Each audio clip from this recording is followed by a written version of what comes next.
네, 기자들이 떴다. 네, 우리 철강 출입하는 유현정 기자. 오늘은 좀 어떤 얘기를 좀 해주실 건가요? 예, 오늘은 포스코의 그 계열사인 대우 인터내셔널이 대우 로지스틱스 지분을 이하면서 다시 해운업에 진출하려는 것이 아니냐는 그 의혹이 일고 있어서 그 내용을 취재해봤습니다. 그렇군요. 포스코 주가도 요새 많이 오르고 있고, 예. 대우 인터도 좀 오르고 있고, 포스코는 뭐 많이 올랐는데도 뭐 41만 원이네요. 참 많이 워낙에 많이 빠졌었어. 네. 예, 자, 포스코 자회사로 편입된 대우 인터내셔널이 최근에 좀 사모펀드 통해서 해운 물류사죠. 대우 로지스틱스 300억 투자했는데 과연 이게 뭐 다른 뭐 여러 가지 이제 공동 투자자도 많이 참여했으니까 여러 가지 해석은 가능하겠지만 결국은 포스코가 계열사를 통해서 뭔가 해운업에 진출하는 거 아니냐 이런 이제 의혹이 나온다 이런 말씀이신데 일단 먼저 지분 참여는 누가 어떻게 했나요? 네, 이번 그 펀드 이름은 기업 회생 펀드라고 하고요. 그 정책금융공사 행정공제회 NH투자증권이 그 대우 인터내셔널과 함께 참여하는 참여자들인데요. 지금 지분이 그러니까 이 펀드가 대우 로지스틱스 주식의 73.7%를 인수했습니다. 이 73.7% 중에서 대우 인터내셔널의 지분은 20.4%고 나머지 정책금융공사가 37%, 그다음에 NH투자증권이 3%, 행정공제회가 12.9% 정도입니다. 뭐 쟁쟁한 투자는 쟁쟁하네요. 네. 그만큼 대우 로지스틱스가 뭔가 좀 알짜다 이렇게 생각도 들기도 합니다.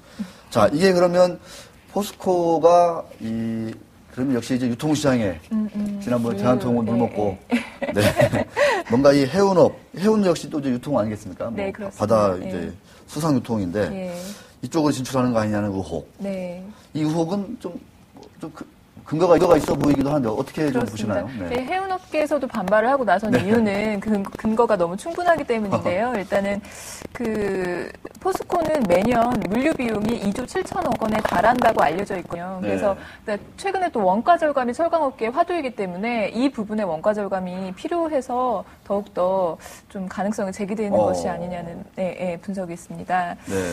포스코는 실제로 2009년에 대우 로지스틱스 인수를 추진했는데요. 해운업계의 반발로 무산이 된 바가 있습니다.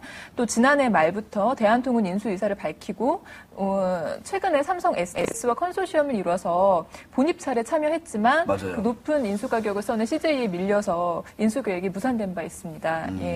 그래서 해운업계에서는 이번 대우 인터내셔널의 펀드 투자를 두고 다시 한번 포스코가 해운업에 진출하는 것이 아닌가 하는 우려를 가지고 있는데요. 이달 중순에 제주도에서 그 해운업계 간담회를 개최하는데 그때 포스코의 해운업 진출 반대가 하나의 주제로 설정돼 있다고 합니다.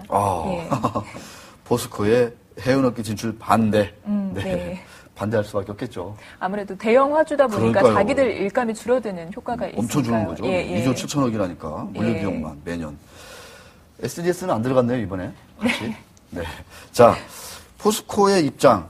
워낙 또 이제 여러 단체에서 반대하고 이러면 또 국민기업 포스코는 또 눈치를 볼 수밖에 없는 거고 입장이 어떻습니까?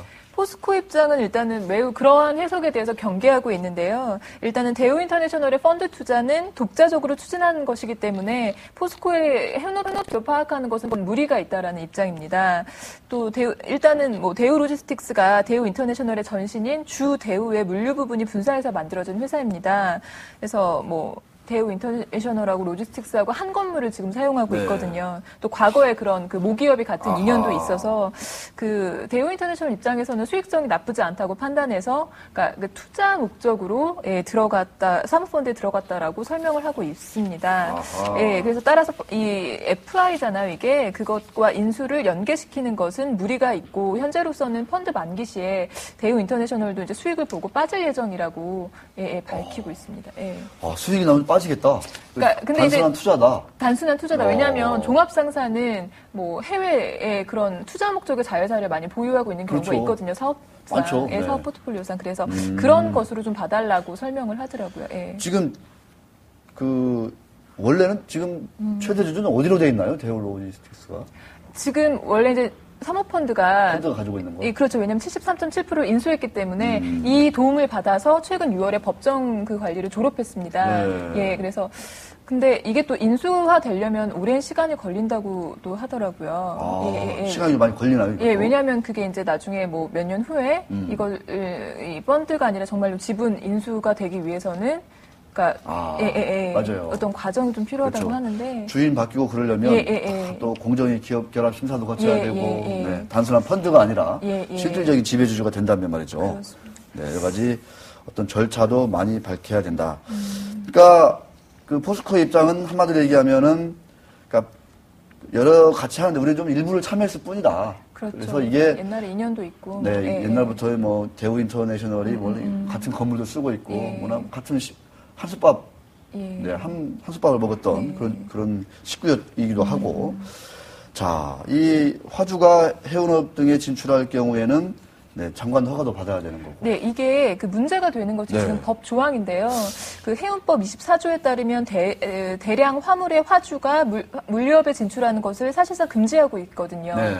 또 이 시행령에 따르면 그 화주가 해운업에 뭐 진출을 한다고 해도 지식경제부 장관의 허가를 받아야 하는 이게 허가제예요. 신고제가 아니라. 허가. 예.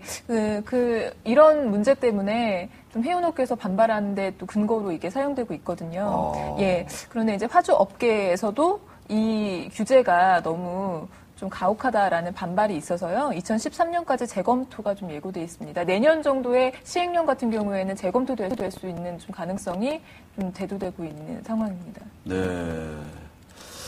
참 대단합니다. 이 금산법이라는 거 있잖아요. 예. 거기도 제가 알기로 24조가 뭔가 좀 뭐 금융회사의 뭐 비금융회사 지배 어쩌고저쩌고를 뭐 규제하는 어쩌고저쩌고였는데 그거가 또 완화되면서 시민단체로부터 거센 반발을 불러일으켰던 기억이 나는데 이 해운업 24조도 예. 네, 우리 포스코의 어떤 그 뭐랄까 발길을 좀 잡을 수도 있지 않을까 예상했는데 아무래도 저 지경부 장관이면 정부 입장에서는 이제 또 선거 시즌 아니겠습니까? 그렇죠. 예. 네, 선거 시즌이면 또 표를 의식할 수밖에 없는 그렇습니다. 거고. 근데 또 여기저기 또 이런 단체에서 뭐 포스코가 들어오는 건 안 된다라고 또 이렇게 시위하고 또 이렇게 하면 이 화주업계들 또 반발이 거셀 것 같은데. 그렇죠. 그러면 또 네, 좀 더 좀 눈치를 지켜봐야 하는. 지켜봐야 되는 것 같긴 한데 포스코 입장에서는 뭐 기업의 입장에서 당연히 그 비용을 아끼고 싶다. 뭐 이렇게 생각이 들기도 하겠죠. 네. 자, 이 포스코가 대우인터까지는 잘 갔는데, 그죠? 네. 최근에 이제 아까도 지적을 하셨지만은 대한통운인수전에서도 약간 고배를 마셨고, 쓴 잔, 고배죠, 고배. 쓴 잔을 마셨고, 그 M&A 시장에서 이제 고전을 겪고 있는데, 이게 좀 어떤 배경에서 이렇게 고전을 하고 있다. 이렇게 좀 우리가 볼 수 있을까요? 뭐, 배경이라기보다는 일단 뭐 포스코 입장에서 물류 회사에 대한 관심은 그러니까 좀 지속될 수밖에 없을 것 같아요. 물류비가 아까 말씀드렸다시피 너무 많고 그것을 원가 절감에 좀 반영하기 위해서는 좀 이런 시도가 당연히 있을 수밖에 없다고 보여지는데요. 그 포스코가 대한통운 인수를 할 때 삼성 SDS하고 컨소시엄을 이루면서 또 CJ와 마찰을 겪기도 하면서 많이 이슈화가 됐었습니다. 그래서 이제 뭐 컨소시엄 자체는 끝이 났다라는 게 양측의 입장이지만 최근 이제 그 대한통운 인수 말고 그거에 이은 또 다른 뭐 플랜 B라는 전략이 있다라고 하더라고요. 근데 이게 포스코가 그러니까 또 다른 어나더 전략으로서의 플랜 B거든요. 그래서 뭐 자체적으로 물류 혁신을 통해서 물류비를 절감한다든가 아니면 뭐 새로운 물류 회사를 설립한다든가 이런 식의 여러 가지 다양한 그 방안들에 대해서 검토를 좀 거치고 있고요. 그런 상황입니다. 네, 그렇군요. 자, 대한통운인수전에 이어서 이번에 과연 해운업 진출을 하게 되는 건지 참 이게 참 어떤 민감한 이슈이긴 하네요. 굉장히 그죠? 민감하죠. 해운업계가 또 부딪힐 수 있는. 이 포스코가 M&A를 많이 했었는데 외국인 주주들 입장에서는 뭐 왜 이렇게 많이 하냐 이런 것들을 그런 얘기도 좀 있었죠. 재무적으로 위험해질 수 있다라는 얘기도 있었고요. 그렇습니다. 오늘은 참 이 외국인 투자자들이 포스코 주식을 좀 왕성하게 많이 타는 것 같습니다. 뭐 노무라증권, JP모간증권 이런 데서 많이 얘기를 하고 있는데 포스코가 이래저래 뭐 워낙 좀 그 정부의 어떤 그 철강 제품 뭐 인상 네. 하지 마라 뭐 네. 이런저런 그 압력도 있었고 그런 것들 때문에 전혀 이 주식이 못 올랐거든요. 네, 마지막으로 네. 잠깐 주식 얘기해 보면 이 포스코나 철강업권에서는 어떤 좀 얘기들이 나옵니까? 좀 이렇게 포스코 주가가 41만 5천 원. 오늘 많이 오른 게 지금 41만 5천 원이거든요. 예전에 그래도 예전에 비해서는 많이 떨어진 건데요. 그러니까요. 많이 떨어졌죠, 이제 이거. 뭐 하반기 경기 얘기를 좀 해볼 수가 있을 것 같습니다. 예, 뭐 아무래도 WW가 좀 있어서 많이 떨어졌었고 철강도 글로벌 경기 영향을 받을 수밖에 없다라는 그런 분석이 있었지만 제가 뭐 지난번 방송 때 한번 그때 말씀드렸지만 큰 영향은 없을 거라고 일단 하고요. 그리고 최근에 뭐 가격 인상 효과라고 하거든요. 이게 왜냐면 아시다시피 맞아요. 가격 할인율이라는 게 있잖아요. 그게 하반기에 좀 축소가 되면서 가격 인상 효과가 있을 것이라는 얘기가 네, 있어서 알겠습니다. 괜찮을 것 같습니다. 가격 인상 효과가 나타날 것이다. 하반기에 본격적으로. 4분기부터. 4분기부터. 네, 수고하셨습니다. 네, 감사합니다. 감사합니다.